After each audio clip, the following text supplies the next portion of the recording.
नमस्कार दोस्तों, मैं प्रेम सर। दोस्तों, आज आपके लिए बायोलॉजी का एक इम्पॉर्टेंट टॉपिक है जिसका नाम है पुष्पों में परागण। तो दोस्तों, पुष्पों में कैसे परागण होता है, आज हम लोग जो है इसके बारे में पढ़ेंगे। तो दोस्तों, इसके पहले हम एक जो है वीडियो बनाए थे पुष्प के ऊपर। अगर आपको जो है पुष्प के बारे में जो अच्छी तरह जानकारी है, तब आप जो पुष्पों में परागण जो समझ पाएंगे। अगर इस चीज को आप समझना चाहते हैं तो इससे पहले वाली वीडियो जो है पुष्प का जरूर देख लीजिएगा, जो हमारे चैनल पे जो है सर्च करने के बाद मिलेगा प्रेम सर बायोलॉजी एंड जीएस करके।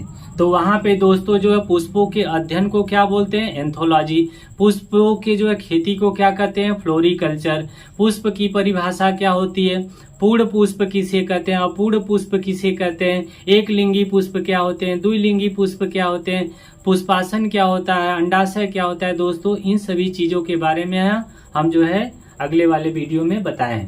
तो दोस्तों, यहाँ पे हम पढ़ेंगे जो है पुष्पों में परागण। इंग्लिश में क्या बोलेंगे, पॉलिनेशन इन फ्लावर। तो दोस्तों, किसी पुष्प के पराग कोश से परागकण निकलकर वर्तिकाग्र तक पहुंचने की क्रिया को क्या कहेंगे, परागण। ठीक, अब इसी की दोस्तों जो हम दूसरी परिभाषा देख लेते हैं। किसी पुष्प के पराग कोश से उसी पुष्प या उसी जाति के किसी अन्य पुष्प के वर्तिकाग्र तक परागकणों के पहुंचने की क्रिया को क्या कहेंगे दोस्तों, परागण कहते हैं। ठीक, जैसे यह आपका क्या है, पुष्प है, तो यहाँ पे क्या है दोस्तों, परागकोश है। तो परागकोश से परागकण निकलकर ठीक किसी माध्यम से, मतलब कोई भी, जैसे यहाँ पे आपके जो कीड़े मकोड़े हो गए, या हवा के माध्यम से या पानी के माध्यम से, या कहाँ पे पहुंच जाएंगे, वर्तिकाग्र पे। तो दोस्तों, इसी को हम क्या बोलते हैं, परागण। ठीक, और परागण दोस्तों जो कितने प्रकार के होते हैं, दो प्रकार के, स्वपरागण और कौन सा, पर परागण। तो दोस्तों, इन दोनों के बारे में हम जो है बाद में देखेंगे। पहले हम जो देख लेते हैं कि पुष्प का कौन कौन सा जो भाग होता है। तो दोस्तों, इसके पहले वाले वीडियो में हम बताए थे कि पुष्प वृंत क्या होता है, एक डंठल नुमा संरचना जो तने से जाके जुड़ती है और वह हरी कलर की होती है, उसे हम क्या बोलते हैं, पुष्प वृंत। और इस पुष्प वृंत के ऊपर एक जो उभरा हुआ भाग रहता है, या जो गोलाकार टाइप जो भाग रहता है, उसे हम क्या बोलते हैं, पुष्पासन। और इस पुष्पासन के ऊपर पुष्प का सभी अंग क्या कहता है, आके जो है आसन लेता है। जैसे आप लोग देखे होंगे सरस्वती माता जो है कहाँ पे आसन लेती हैं, जो है कमल के फूल पे। तो इसी तरह यह भी जो है पुष्प के जितने भी भाग होंगे, जितने भी अंग होते हैं, वह पुष्पासन के ऊपर क्या किए रहते हैं, जो है अटैच रहते हैं या बैठे रहते हैं। ठीक, अब इसके बाद जो है दोस्तों आप लोगों को बताए थे कि पुष्प के जो है 4 चक्र होते हैं। तो उस पुष्प को हम क्या बोलते हैं, कंप्लीट फ्लावर या पूर्ण पुष्प। तो इसमें दोस्तों पहला आपका जो चक्र है उसे हम क्या बोलते हैं, वाह्य दल पुंज। और वाह्य दल पुंज के एक इकाई को हम क्या बोलते हैं, वाह्य दल। और जो है वाह्य दल के पूरे इकाई को या पूरे समूह को क्या बोलते हैं, वाह्य दल पुंज। इसी तरह दूसरा जो चक्र होता है दोस्तों पंखुड़ी वाला, तो एक पंखुड़ी को हम दल बोलते हैं, लेकिन जो है पूरे समूह को क्या बोलते हैं, हम दल पुंज बोलेंगे। ठीक, अब इसी तरह दोस्तों जो है यहाँ पे आपका क्या है, परागकोश है। परागकोश के अंदर क्या होते हैं दोस्तों, परागकण होते हैं। यहाँ पे लिखा गया छोटे छोटे परागकण होते हैं। तो यहाँ पे देख रहे हैं, यह पूरा क्या है, परागकोश है। और इसके अंदर दोस्तों क्या है, परागकण है। यहाँ पे हम लिख सकते हैं जो है परागकण। ठीक, और यह दोस्तों क्या है, आपका जो है परागकोश है। ठीक, यह परागकोश है। परागकोश के अंदर यह छोटे छोटे क्या है दोस्तों, परागकण है। और इसको क्या बोलते हैं दोस्तों, पुंतंतु। क्या बोलेंगे, पुंतंतु। तो यह दोस्तों जो है किसका भाग है, जो है नर का, जिसे हम क्या बोलते हैं, जो है पुंकेसर। मतलब परागकोश को और पुंतंतु को मिला के क्या बोलेंगे, जो पुंकेसर। और पुंकेसर किसका भाग होता है, पुमंग का। पुमंग का मतलब नर का।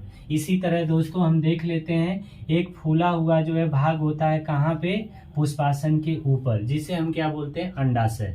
और इसके बाद एक जो है अंडाशय के ऊपर एक पतली जो नली नुमा संरचना होती है, जिसको हम क्या बोलते हैं, वर्तिका नली। और इसी जो है पुष्प के सबसे ऊपरी वाले भाग पे जो है कौन सा भाग होता है, वर्तिकाग्र, जहाँ पे परागकण आके क्या होते हैं, एकत्रित होते हैं, उन्हें हम क्या बोलते हैं, वर्तिकाग्र। तो दोस्तों यहाँ पे जो आपको जो बताए हैं परागकण, जैसे इस पुष्प में देख लीजिए, जैसे यह क्या है, परागकोश है, तो परागकोश से परागकण निकल कर वर्तिकाग्र तक पहुंचने की क्रिया को क्या बोलेंगे हम, परागण। बस पहुंचने की क्रिया को क्या बोलेंगे, परागण। तो दोस्तों आप लोगों को जो है यहाँ पे बता देना चाहते हैं कि परागण दो प्रकार के होते हैं, एक स्वपरागण, एक कौन सा, परपरागण।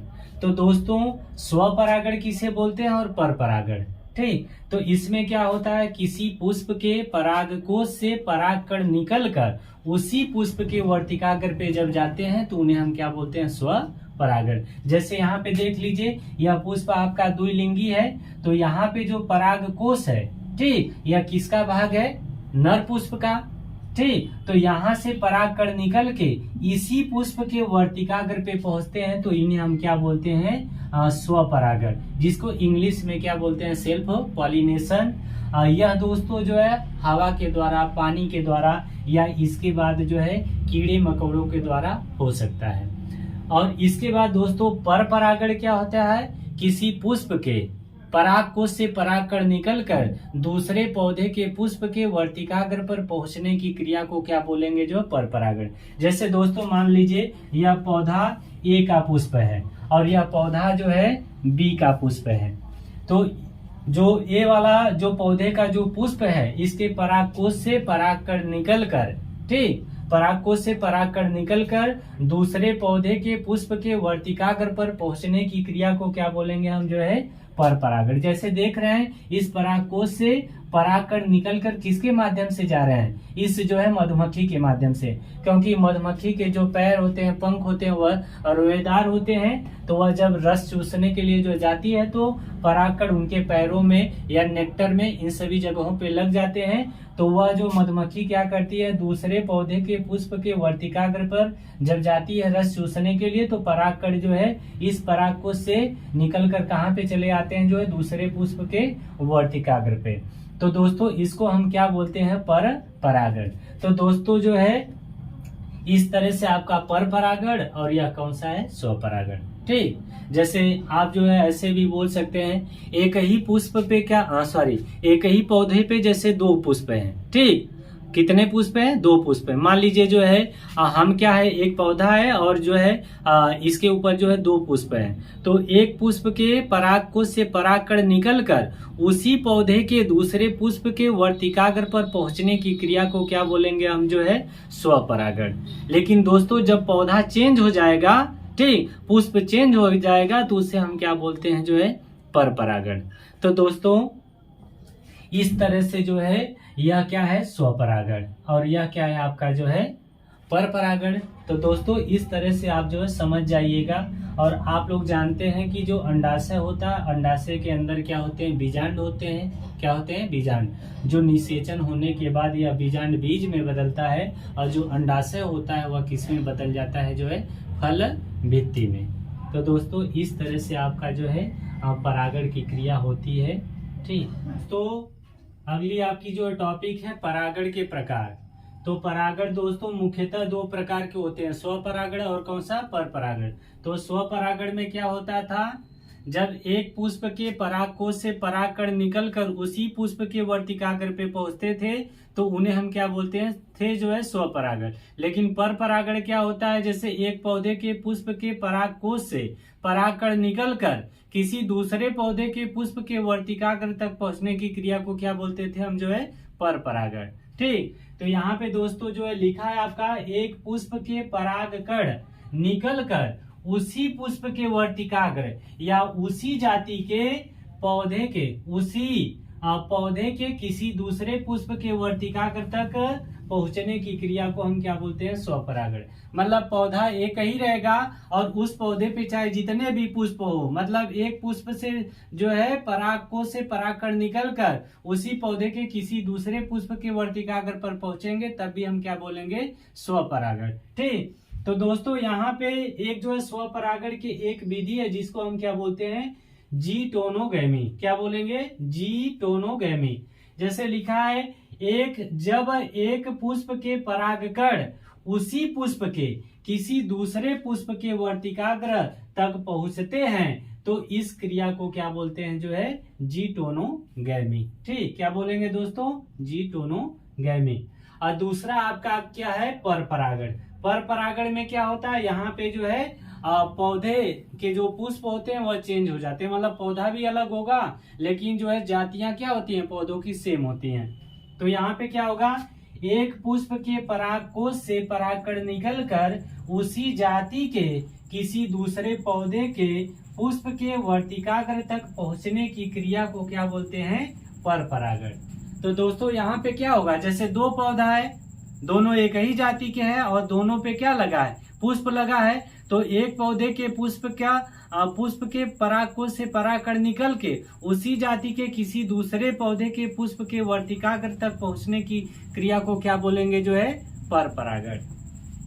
दोस्तों यहाँ पे देख लीजिए जो है जीनोगैमी। तो जीनोगैमी में क्या होते हैं? पौधे अलग अलग होते हैं, लेकिन जीटोनोगैमी में क्या होते हैं? पौधे समान होते हैं, मतलब एक ही पौधा होगा। लेकिन इसमें क्या होते हैं? दो ठे। जब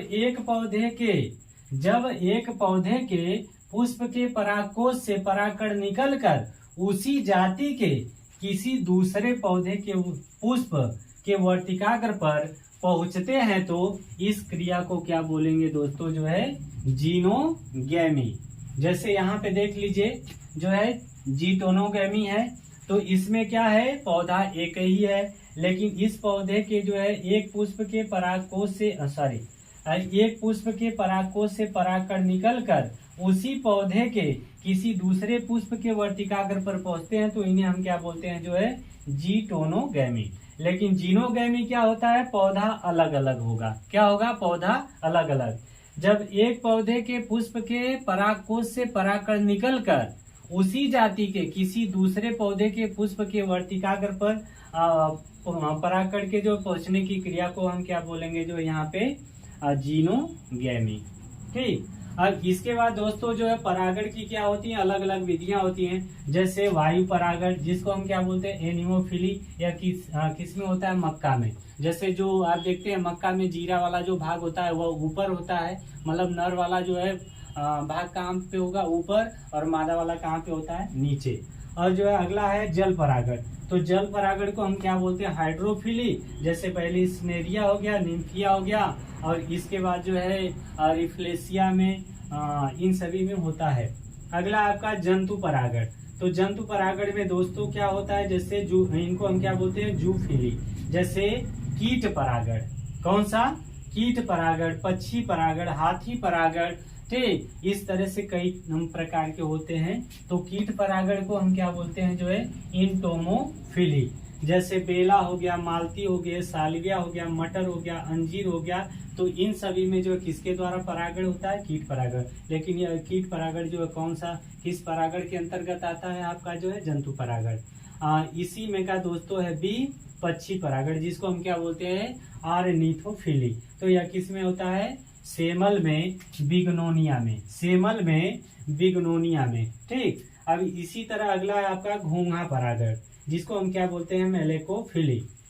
जैसे जिमी कंद हो गया, गुलदाउदी हो गया। तो इसमें दोस्तों जो होता है, जैसे आप लोग जो नाम सुने होंगे जो कदम में किसके द्वारा होता है? जो है चींटी के द्वारा। तो दोस्तों अगर यह वीडियो जो है आपको पुष्पों में परागण वाली जो है अगर आपको पसंद आ रही है तो चैनल को सब्सक्राइब करिए, लाइक करिए, शेयर करिए, कमेंट करिए।